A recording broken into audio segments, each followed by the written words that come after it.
Hi, I'm Poo Wright-Pulliam. I'm with Binoculars and ScopesPro.com, and I'm here today to tell you about how to sight your binoculars. That is one of the most important things that you can do if you're out in nature. I like to have binoculars that fit what I'm doing at the time. I happen to be an avid birder, so my binoculars fit my bird watching. But what I'd like to tell you about is how to really sight your binoculars in. I want you to know that your binoculars move several different ways. They move like this. This moves. Usually, almost every pair of binoculars has a right eyepiece that does move. So I'm going to teach you how to do all of those things to sight your binoculars to your own eyes so you can get much enjoyment out of whatever it is that you're viewing. First off, I want to tell you to pull your binoculars all the way apart. And I want you to put them to your eyes and then pull the binoculars together until you have just one viewing circle. That's called interpupillary distance, which is a distance between your eyes, this distance right here. Here we're noting the eye cups. These are the eye cups. These happen to have a click stop. They go in and out like this. A lot of binoculars will have a roll back cup. What this is for, to put your eye in proper distance from this lens.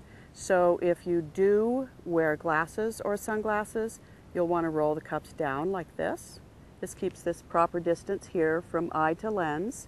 If you don't wear glasses, you want the cup rolled up like this. This particular one click stops, so you have a couple of choices here that you can do that it just fits your comfort zone. And so be sure and get that where you need it also. It gives you the best field of view on the far end of the lens when you're looking in it. And do remember that if you're a woman or a small child, you need to make sure that the binoculars fit your face. So try and remember to try binoculars out at a store before you buy them.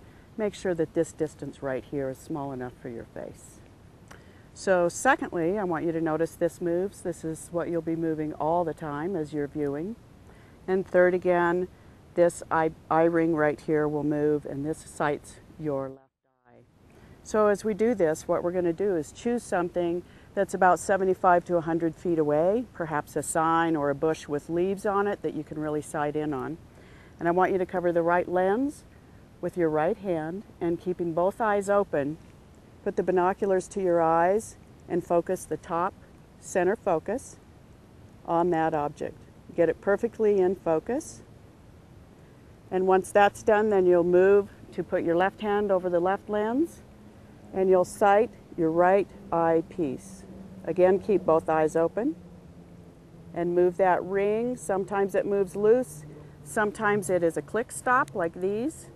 It clicks and moves and then clicks back down. You'll just have to get to know your own binoculars. And then sight that piece. When you bring your other hand down, you should be in perfect view of whatever you're sighting on. Once you've done that, there'll be markings under here or somewhere on your binoculars, somewhere around this area, that will show you right where it is for your own eyes.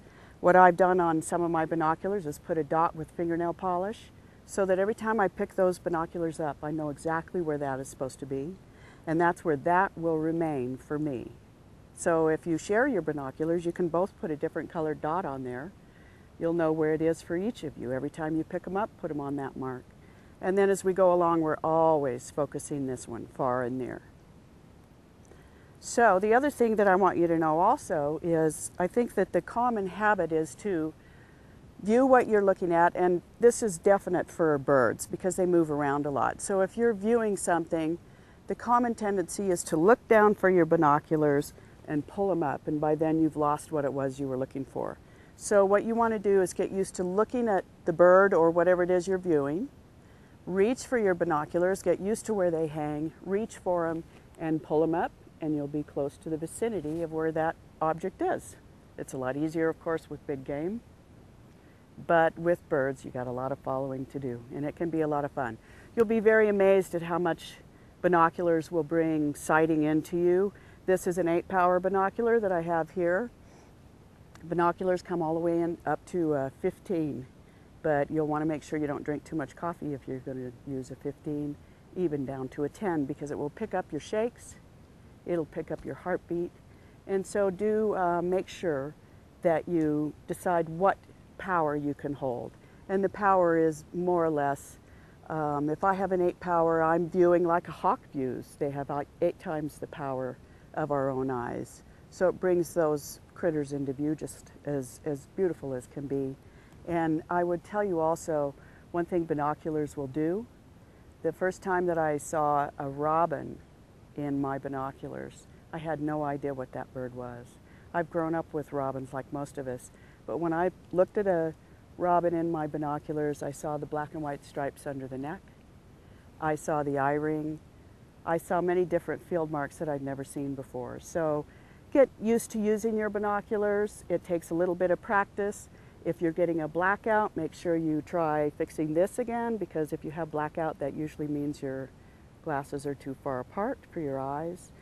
And also, if you just after all of those moves can't get a good sighting, you might try looking at the binoculars, sight on a telephone line or a rooftop, a straight horizontal line, put the binoculars to your eyes and focus on that line. And then as you move the binoculars out, if that line breaks like this, your glasses are out of alignment and you will need to get them repaired.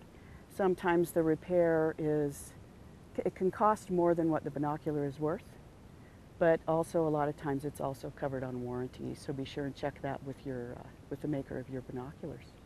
So that all said, get your binoculars sighted, get your binoculars to be your friend, and happy animal watching, happy birding, enjoy it all. Get outdoors. And also remember that on our website, binocularsandScopesPro.com, we not only have binoculars and scopes, we also have some great gifts for bird watchers, nature lovers, campers. We have a lot of fun things, so it's a great place to shop for yourself or for someone that you love that you don't know what to buy them at Christmas.